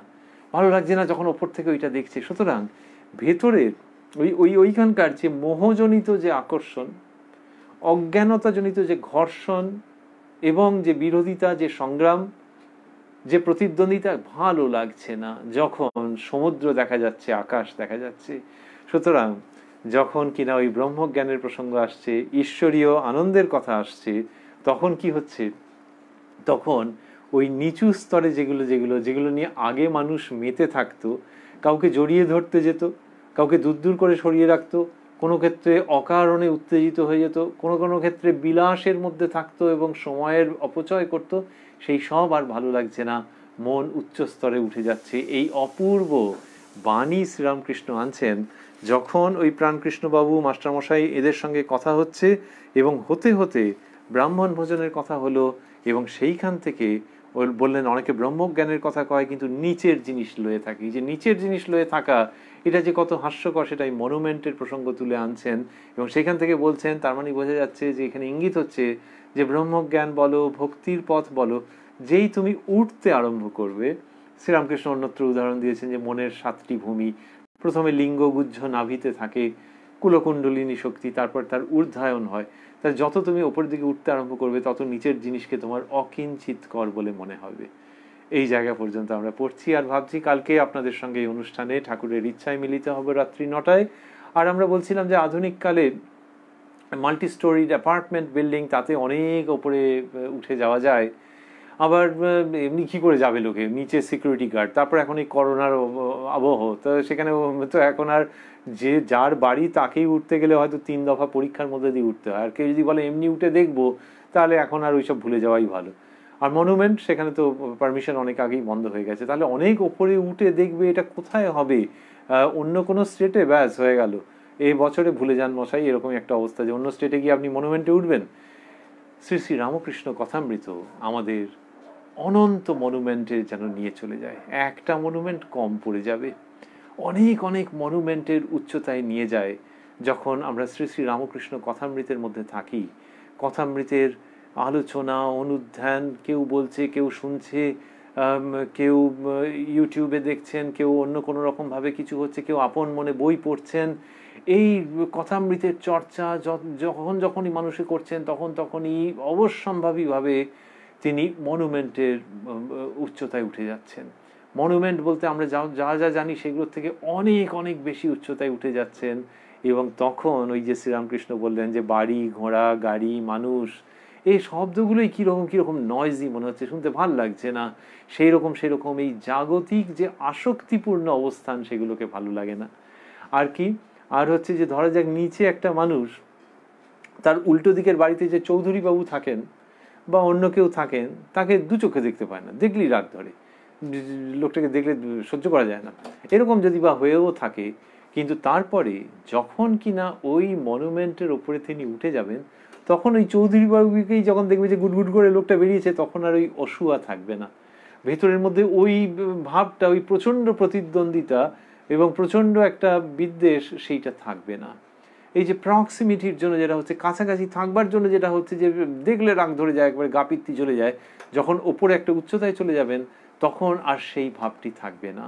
সেই ভাবটি ক্রমশ দূরীভূত হয়ে যাবে। ওই চৌধুরী বাবুকে দেখলে, ওই মিসেস ব্যানার্জিকে দেখলে, এই লোকটা, ওই ছেলেটা, এদেরকে দেখলে যে অসূয়া ভাব, বিরক্তির ভাব, সেটা ক্রমশ কমে যাবে যত উচ্চতায় কেউ যাবেন। শ্রী শ্রী রামকৃষ্ণ কথামৃত অধ্যয়ন করা মানে অনেক অনেক মনুমেন্টের মতো উচ্চতায় উঠে যাওয়া, যেখান থেকে এই যে আসক্তিপূর্ণ যে জাগতিক সম্পর্কগুলো, সেগুলো অনেক ছোট ছোট ছোট ছোট হয়ে যায় এবং তাদের প্রতি ঘৃণা থাকে না, বরং আগে যদি ঘৃণা থেকে থাকে, প্রতিদ্বন্দ্বিতার ভাব থেকে থাকে, সেগুলো কীরকম যেন সফটড হয়ে যায়, মেলোড হয়ে যায় এবং মানুষকে অন্য দৃষ্টিতে দেখতে ভালো লাগে। ওই আকাশ এবং সমুদ্রকে যে দৃষ্টিতে, যে প্রসন্নতার সঙ্গে, যে গ্রহিষ্ণুতার সঙ্গে দেখা, এই চ্যাটার্জি, চক্রবর্তী, ব্যানার্জি, দত্ত প্রমুখ যারা আছেন, সকলকে ওই আকাশ এবং সমুদ্রের মতো উদার দৃষ্টিতে দেখবার একটা অদম্য প্রেরণা ভেতরে তৈরি হয়। সেই প্রেরণার কাহিনীতে, সেই শ্রী শ্রী রামকৃষ্ণ কথামৃততে আমরা আপনাদের সঙ্গে ঠাকুরের আশীর্বাদে উপস্থিত হতে চাইব আগামীকাল রাত্রি 9টায় এই অনুষ্ঠানে। ওং নিরঞ্জনং নিত্যম অনন্ত রূপং ভক্তানুকম্পা ধৃত বিগ্রহং বৈ ঈশাবতারং পরমেশমিদ্যং তং রামকৃষ্ণং শিরসা নমামঃ।